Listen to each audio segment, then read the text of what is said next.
दफ़ा मैं जो पढ़ा था हुक्म की तारीफ़, हुक्म की तारीफ़ होनी पड़ी थी। फिर हुक्म के हमने दो अक़साम, हुक्म तकलीफ़ी और हुक्म वज़ई।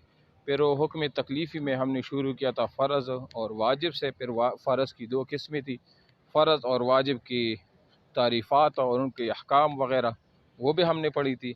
आज हम पढ़ेंगे मुतलक और इस तरह मुक़य्यद कि उसूल फ़िक़्ह की इस्तिलाह में मुतलक से क्या मुराद है और इस तरह मुक़य्यद से वो क्या मुराद है। ठीक है ना। तो ये कहते हैं मुतलक की तारीफ़ मैं बता देता हूँ, आप शायद लिखना चाहे तो लिख भी ले या फिर रिकॉर्डिंग से आप इसको लिख ले कि मुतलक वो होती है कि जो सिर्फ़ ज़ात पर दलालत करे। किस पर दलालत करे? सिर्फ़ ज़ात पर दलालत करे। और मुक़य्यद वो है जो ज़ात के साथ साथ किसी सिफ़त या सिफ़ात पर भी दलालत करे। इसकी मिसाल जिस तरह मिसाल के तौर पर मैं कह दूँ कि जाअनी रजुलन आलिमुन, मेरे पास आ गया ऐसा आदमी जो कि आलिम है। अब यहाँ हर आदमी मुराद नहीं है बल्कि वो आलिम मुराद है जो कि आलिम है। तो ये क्या हुआ? ये मुक़य्यद हुआ। और अगर ऐसी हो मुतलक कि मैं कह दूँ कि मेरे पास एक आदमी आ गया, अब ये मुतलक है, कोई भी आदमी मुराद हो सकता है। इसको इंग्लिश में वो जो एडजेक्टिव कहा जाता है, सिफत का जो है ना, जैसे मिसाल मैं कह दूँ कि नाइस बॉय, या मैं इसको नाइस कार वगैरह, इस तरह जो हम किसी की एडजेक्टिव सिफत लगा लेते हैं। ठीक। अच्छा, हाँ, ब्यूटीफुल फ्लावर वगैरह, जिस तरह खूबसूरत फूल वगैरह, ये तो इसको क्या कहा जाता है? मुक़य्यद कहा जाता है। अब मुक़य्यद की इतनी तारीफ़ जानने के बाद उसूल फ़िक़्ह में इनकी भी है कुछ मुतलक है। मिसाल के तौर पर कुरान मजीद में कई जगहों पर ऐसा है, मिसाल के तौर पर कफ़ारा में ना, कफ़ारा, वहाँ जब कफ़ारा अदा किया जाता है तो कहीं पर मुतलक कफ़ारा है, ग़ुलाम आज़ाद करना हो, तो वो ग़ुलाम चाहे मुसलमान हो चाहे काफिर हो, मतलब मुतलक ग़ुलाम होता है। और कहीं पर कफ़ारा में ये होता है कि वहाँ आपने ग़ुलाम आज़ाद करना हो ना, तो वो मुसलमान ग़ुलाम आज़ाद करना, कौन सा? मुसलमान ग़ुलाम आज़ाद करना हो, तो ये भी मुतलक की मिसाल है। और जहाँ पर किसी कैद का जिक्र हो, मिसाल के तौर पर कि मिसाल आपने ग़ुलाम आज़ाद करें, मुसलमान ग़ुलाम आज़ाद करना है, तो ये मुक़य्यद हुआ। ठीक है ना। तो अब हम ये तारीफ़ पढ़ते हैं कि मुतलक वो है जिनके लिए शरीयत ने कोई वक़्त मुकर्रर ना किया हो, जैसे कफ़ारात, इनको कभी भी अदा किया जाए अदा ही कहलाते हैं। क्या मतलब? मिसाल के तौर पर किसी चीज़ का कफ़ारा है, यमीन का कफ़ारा है, कसम का कफ़ारा है, या मिसाल के तौर पर रोज़ों का कफ़ारा है, या किसी और ऐसी अमल का जिस पर कफ़ारा वाजिब होता है और आपने दिया नहीं। अब इसके लिए शरीयत ने कोई वक़्त मुतय्यन नहीं किया। किसी भी मतलब मौत से पहले अगर आपने किसी भी टाइम वो कफ़ारा अदा किया तो आप क्या होंगे? आप अदा कहलाओगे, यानी कि आप गुनाहगार नहीं होंगे। हाँ, बेहतर ये है कि ऐसा कफ़ारा अगर जल्दी अदा किया जाए तो वो एक अच्छी सी बात है। ठीक है। पर वो मुक़य्यद तक हमने सुन लिया, बाकी आपकी आवाज़ जो है ना वो चली गई थी। मैं कहता हूँ कि मुतलक और मुक़य्यद की तारीफ़ात आप लोगों ने समझ ली। जी, वो भी समझ लिया। अच्छा, अब मुतलक, हाँ, अब यहाँ जो हम तारीफ़ ये जो इन्होंने लिखा है ना कि मुतलक वो है जिनके लिए सिग्नल प्रॉब्लम है यार, अभी मैं एक मिनट, अभी सही है। आज हर जगह सिग्नल का इशू है, पता नहीं गर्मी के साथ, कभी पता नहीं है इधर, कभी गर्मी के साथ। आज तो बहुत ज्यादा गर्मी थी। यहाँ पे तो नहीं है सिग्नल प्रॉब्लम, शुक्र अल्लाह। अच्छा, अभी ठीक है।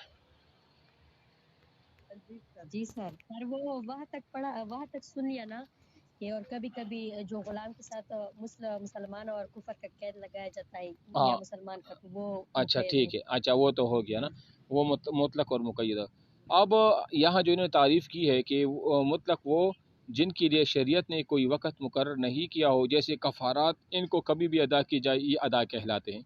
अब देखो, कफ़ारात मिसाल यमीन का कफ़ारा है, कसम का कफ़ारा है, या मिसाल के तौर पर नज़र का कफ़ारा है, या मिसाल के तौर पर रोज़े का कफ़ारा है, कोई भी शरई अमल हो जिसका कफ़ारा फिर वाजिब होता है। अब उसके लिए शरीयत ने कोई वक़्त तो मुतय्यन नहीं किया कि आपने इस महीने के इन दिनों में ये कफ़ारा देना है, अगर आपने ना दिया तो आप गुनाहगार होंगे। समझ आ रही मेरी बात हो? यानी कि मौत से पहले किसी भी वक़्त में अगर आपने उस कफ़ारा को अदा किया तो आप یہ آپ کے بارے میں یہ حکم لگایا جائے گا کہ آپ نے اس پر عمل کر دیا اور آپ گناہگار نہیں کہلاؤ گے، ٹھیک ہے؟ تو یہ کفارات کا مطلق کا، کیونکہ مطلق لفظ سے یہی سمجھ آ جاتا ہے کہ مطلق وہ ہوتا ہے جو اپنے اطلاق پر جاری ہوتا ہے، ٹھیک ہے نا؟ اچھا، مقید کیا ہے؟ مقید کی تعریف تو میں نے آپ کو بتا دی۔ اب یہاں پر دیکھ کہ مقید وہ ہیں جن کے لیے شریعت نے وقت مقرر کیا ہو، ان کو فریض موقتہ بھی کہتے ہیں، جیسے نماز، روزہ، رمضان المبارک، ان کو وقت پر ادا نہیں کیا جائے تو یہ قضا کہلاتے ہیں۔ حج کے لیے وقت مقرر ہے لیکن چونکہ یہ عمر میں ایک بار فرض ہے اس لیے کہ کبھی بھی ادا کیا جائے ادا ہی کہلائے گا۔ مثال مقید، اب جو نماز کے اوقات ہے، ظہر کی نماز ظہر کے وقت، عصر کی نماز عصر کے وقت، یا رمضان کے روز رمضان کے مہینے میں، یا مثال حج کے ایام میں، اب یہ کیا ہے؟ یہ مقید، یہ کیا ہے؟ یہ مقید ہے، یعنی اپنے وقتوں کے ساتھ۔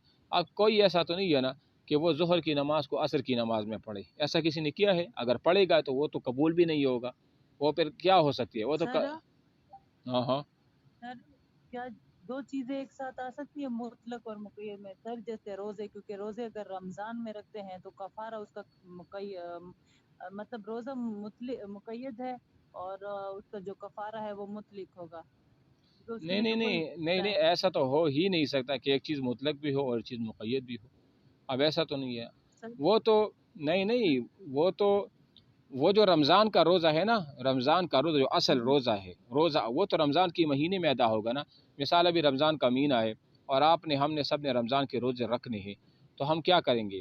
یہ تو کیا ہے؟ یہ تو مقید ہے نا کہ رمضان کا روزہ رمضان کے مہینے میں ادا ہوگا۔ وہ جو رمضان کے علاوہ ہوگا وہ تو رمضان کا روزہ ہی نہیں ہوگا، یا تو وہ مثال قضا ہوگا، وہ تو یا قضا ہوگا، تو قضا کے لیے کوئی وقت متعین نہیں ہے، لیکن آپ اس کو اچھا، رمضان یعنی سارے کفارات جو ہے نا، صرف کفارات وغیرہ جس کو ہم کسی بھی ٹائم پہ، جیسے نماز قضا ہو جائے تو اس کو دوبارہ کسی بھی ٹائم کر کسی سکتے بھی ہیں اس ٹائم، طرح؟ ہاں اس کے لیے نماز کے لیے پھر یہ ہے 3 اوقات ایسے ہیں کہ اس میں اس کی قضا پڑھنا بھی کیا ہے؟ وہ مکروہ ہو جاتی ہے۔ کچھ 3 ٹائم ایسے، زوال کے مثال کے طور پر سورج نکلتے وقت، سورج غروب ہوتے وقت اور زوال کے وقت، یہ 3 ایسے اوقات ہیں کہ حدیث میں ان چیزوں سے منع کیا گیا ہے، ٹھیک ہے نا؟ تو یہ ہے سر یہ زوال کا ٹائم تو یہی ہوتا ہے نا، غروب ہوتے وقت، نہیں صبح نہیں صادق کے وقت سورج نہیں زوال نہیں، زوال کا مطلب یہ ہوتا ہے جیسے یہ 11:15 کا ٹائم جب ہو جاتا ہے نا، جب سورج بالکل سر کے اوپر ہوتا ہے، سمجھ آ رہی ہے نا؟ ہاں، یہ تقریباً 12:20 یا 12:15 یہ ظہر کا ٹائم داخل ہوتا ہے، تو اس سے پہلے جو وقت ہوتا ہے وہ چاش کے بعد ہو، جب بالکل سورج آپ کے سر کے اوپر ہو، تو یہ کیا ہوگا؟ یہ زوال کا مطلب کیا ہے کہ جب زوال کا مطلب یہ ہے کہ سورج جب اپنی سر سے آپ کے سر کے اوپر ہو، وہ جب زائل ہوتا ہے، مطلب زوال کرتا ہے نا، مطلب دوسری طرف چلا جاتا ہے نا، تو اس کو اس لیے زوال بھی کہتے ہیں، تو زوال کا وقت وہ ہوتا ہے، ٹھیک ہے؟